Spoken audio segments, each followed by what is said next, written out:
ನಮಸ್ಕಾರ ವೀಕ್ಷಕರೇ, ನೀವು ನೋಡ್ತಾ ಇರೋದು ಜನರ ಕೂಗು ನ್ಯೂಸ್. ನಾನು ನಿಮ್ಮ ಪುಷ್ಪಾ ಮುರುಗೇಶ್ ಜಿ. ಹೊಲದಲ್ಲಿದ್ದ ಬಾವಿಗೆ ಬಿದ್ದಿದ್ದ ಎಮ್ಮೆ ಮನುಕವನ್ನ ಅಗ್ನಿಶಾಮಕ ಠಾಣೆಯ ಸಿಬ್ಬಂದಿ ಹಾಗೂ ಗ್ರಾಮಸ್ಥರು ಜಂಟಿಯಾಗಿ ಕಾರ್ಯಾಚರಣೆ ನಡೆಸಿ ಶನಿವಾರ ಜೀವಂತವಾಗಿ ಹೊರತೆಗೆದಿರುವ ಘಟನೆ ತಾಲೂಕಿನ ಚಲಮಿ ತಾಂಡಾದಲ್ಲಿ ನಡೆದಿದೆ. ತಾಂಡಾದ ನಿವಾಸಿ ಅಶೋಕ್ ಜಾಧವ್ ಎಂಬುವರಿಗೆ ಸೇರಿದ ಹೊಲದಲ್ಲಿ ಮೇಯುತ್ತಾ ಬಾವಿಯತ್ತ ಹೋಗಿದ್ದ ಎಮ್ಮೆಯ ಮನುಕ ಆಯತಪ್ಪಿ ಬಾವಿಗೆ ಬಿದ್ದಿದೆ. ಇದನ್ನ ಗಮನಿಸಿ ಜಮೀನಿನಲ್ಲಿದ್ದವರು ತಕ್ಷಣ ಅಗ್ನಿಶಾಮಕ ಠಾಣೆಗೆ ಮಾಹಿತಿಯನ್ನ ನೀಡಿದ್ದಾರೆ. ಅಗ್ನಿಶಾಮಕ ಠಾಣೆಯ ಅಧಿಕಾರಿ ರಮೇಶ್ ಚಾಳನ್ನವರ್ ನೇತೃತ್ವದಲ್ಲಿ ಗ್ರಾಮಸ್ಥರ ಸಹಕಾರದಿಂದ ಬಾವಿಯಲ್ಲಿ ಬಿದ್ದಿದ್ದ ಎಮ್ಮೆಯನ್ನ ರಕ್ಷಣೆ ಮಾಡಿದರು.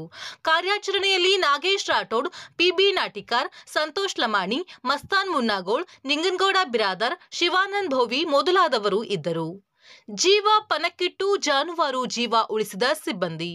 ಎಮ್ಮೆ ಬಾವಿಯಲ್ಲಿ ಬಿದ್ದ ವಿಷಯ ಗೊತ್ತಾದ ಕೂಡಲೇ ಸ್ಥಳಕ್ಕೆ ತೆರಳಿದ ಅಗ್ನಿಶಾಮಕ ಠಾಣೆ ಸಿಬ್ಬಂದಿಯಲ್ಲಿ ಪಿಬಿ ನಾಟಿಕಾರ್ ಎಂಬುವರು ತಮ್ಮ ಜೀವ ಲೆಕ್ಕಿಸದೆ ಎಮ್ಮೆ ಮನುಕದ ಪ್ರಾಣ ಉಳಿಸಲು ಶ್ರಮಿಸಿದರು.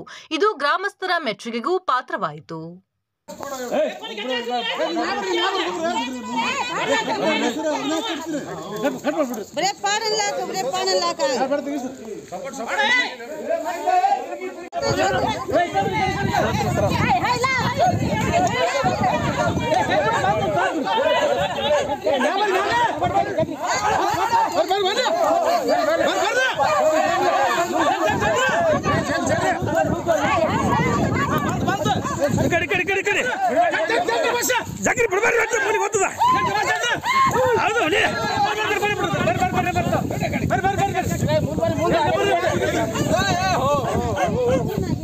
ಇನ್ನಷ್ಟು ಸುದ್ದಿಗಾಗಿ ನೋಡ್ತಾ ಇರಿ ಜನರ ಕೂಗು ಯೂಟ್ಯೂಬ್ ಚಾನಲ್.